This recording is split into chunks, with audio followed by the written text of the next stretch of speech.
У дыбысының сыры. Баяғы заманда әріптер мен дыбыстар елі болыпты. Ол жерде дауысты дыбыстар, яғни олар созылып, буын жасайды екен. Дауыссыз дыбыстар оларға тірек болады екен. Бір күні осы елге у деген әріп келеді.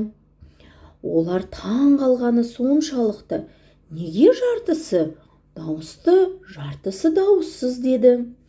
Сосын барлық әріптер жиналып, бірінші дауыссыздар айтты: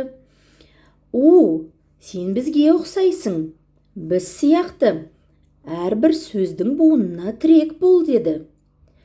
Сонда дауыстылар айтты: жоқ, сен бізге ұқсайсың, біз сияқты буын жасап, созылып, әуезді ән сияқты бол деді. Сол кезде у дыбысы былай деді: дауыстылар, дауыссыздар, мен сондай ерекше, керемет күшті ақылдымын. Мен дауысты да бола аламын, дауыссыз да бола аламын.